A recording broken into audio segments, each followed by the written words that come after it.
The children had never been this far from home before.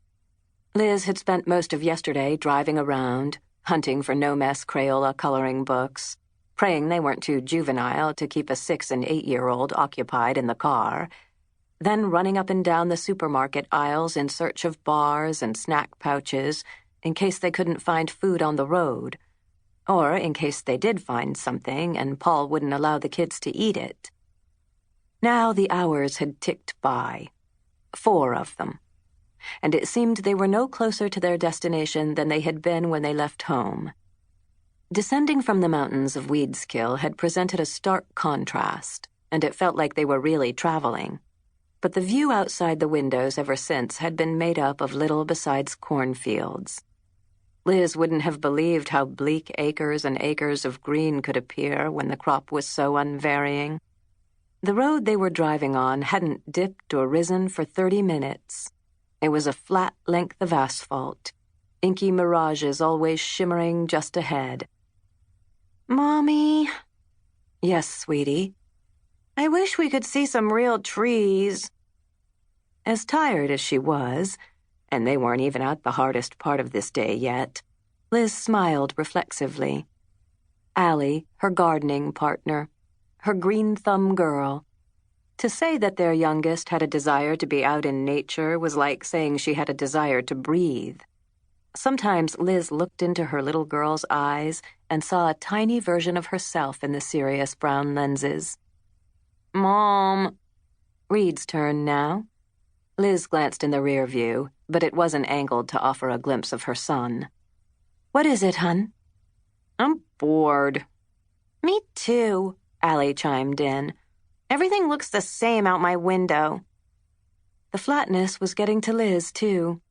She looked over at Paul in the driver's seat. "Another round of I Spy?" he suggested. "Or Ghost?" Liz had already decided that car games must have been invented by some not-so-benevolent dictator masquerading as an elementary school teacher. For that matter, cars might have been invented by the same person, minus the school teacher part. She had no idea how people sat still for so long.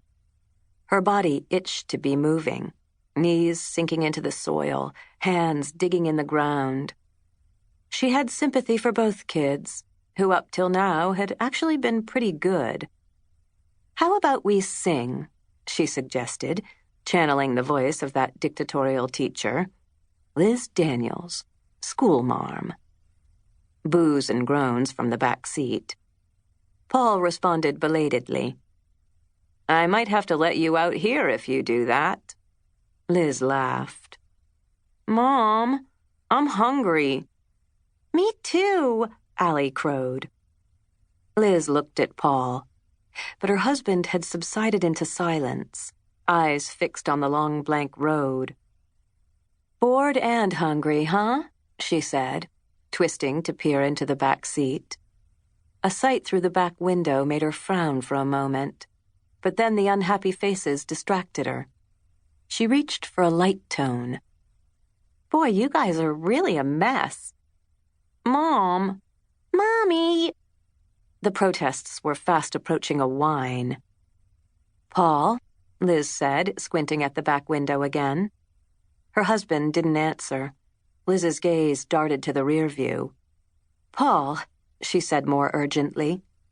He looked at her. "I think that truck has been behind us for a long time," she said. Her husband reached up and tilted the mirror to get a better look. "It's just a pickup truck," he said, his tone a shrug. "I know," Liz said, "but look how closely it's trailing us." She made sure to pitch her voice low so as not to alert the children. Reid especially had a tendency to get scared. His fear of death belied both his age and understanding. When Liz's great-aunt had died last year, they took Allie to the funeral but left Reid behind. No low-impact introduction to the subject, such as a children's storybook or short-lived pet hermit crab, enabled Reid to cope. They even skirted cemeteries in case Reid caught a glimpse of a gravestone. Liz actually mapped out alternate routes to school or the grocery store or seed depot, aware of where Weedskill's dead were laid. And although she occasionally dragged the whole family to church, hoping a religious connection might provide some sort of framework for Reid's fears, she usually regretted it. The sermons about heaven terrified him, and Liz had to work to steer clear of the tilting rows of headstones in the churchyard. She wondered whether this boycott approach to death was really wise. The band would have to end sometime, and then what?